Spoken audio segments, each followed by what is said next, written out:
मुझे हिफ्ज़ करने वालों पर बहुत तरस आता है। इनको झूठ बेचा गया और गुमराह किया गया। इन बेचारों की रीढ़ की हड्डी तबाह की गई, जिनसी इस्तेहसाल किया, नफसियाती मरीज़ बनाया गया और मुस्तकबिल तबाह कर दिया गया। किसी इज़्ज़त वाला रोज़गार कमाने लायक नहीं छोड़ा गया, सिर्फ इसलिए कि मदारिस का निज़ाम चलता रहे, उनको चंदे मिलते रहे, जिनसी हवस पूरी करने के लिए लुंडे मुयस्सर रहें। ये सरासर झूठ है कि कुरान हिफ्ज़ करने पर वालिदैन को सोने का ताज पहनाया जाएगा और एक हाफिज़ 7 बंदे जन्नत में ले जा सकेगा। क्या ये मुमकिन है कि एक ऐसा फ़ेल जिस वजह से कौम लूत पर दुनिया में ही अज़ाब आ गया हो, ऐसे अड्डों पर जाने से आपको अजर मिले? किसी अच्छे काम के साथ बुरा काम शामिल कर दो तो अच्छे काम का असर भी ख़त्म हो जाता है। जैसे दूध में बकरी की मेंगनी शामिल कर दो तो दूध फ़ायदे के बजाय नुकसानदेह हो जाता है। बिल्कुल इसी तरह लोंडेबाजी करने का अज़ाब कुरान हिफ्ज़ करने से नहीं टलेगा।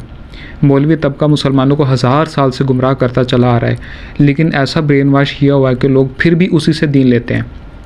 एक दुकानदार सिर्फ एक मरतबा ख़राब सौदा दे तो दोबारा ग्राहक वहाँ से सौदा नहीं लेता, और आप मौलवियों की पैरवी नहीं छोड़ रहे। दीन हर ख़ास आम के लिए एक जैसा है। ख़ुद कुरान को तर्जमे से पढ़ो।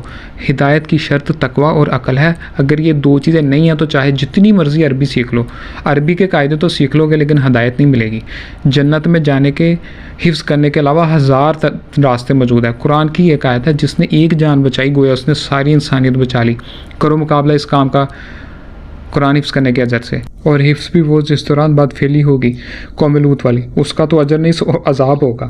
अब आपको कहा जाएगा कि हुफ़ाज़ ना हो तो कुरान महफूज नहीं।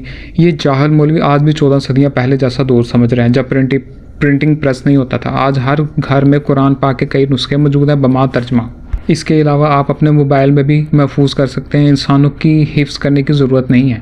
अगर किसी ने हिफ्ज़ करना भी है तो लाजमी नहीं है कि उसने मदरसे में रातें गुजार कर ही करना है, अपना बचपन ख़राब करके करना है।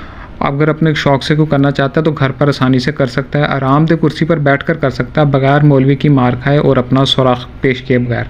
और ये भी ज़रूरी नहीं कि 2 साल में ही याद करना है, 10 साल में कर लो, ताकि दुनियावी तालीम का भी हर्ज ना हो। और आखिरी बात, हम पहले ही ज़रूरत से कई गुना ज़्यादा हिफ़ाज़ तैयार कर चुके हैं, बल्कि यूँ कहना चाहिए कि ज़ोंबीज़ तैयार कर चुके हैं। उनको यह ना दीन का इल्म है ना दुनिया का। वो एक ड्रामा में ज़िंदगी गुजारते हैं और उनका मकसद बस ये रह जाता है कि आगे दूसरे बच्चों की ज़िंदगी ख़राब करना। पाकिस्तानियों, ये आखिरी मौका है, अब भी पलट जाओ, होश करो, वरना यही ज़ॉम्बीज़ तुम्हें बर्बाद कर देंगे जैसे खुद हो चुके हैं।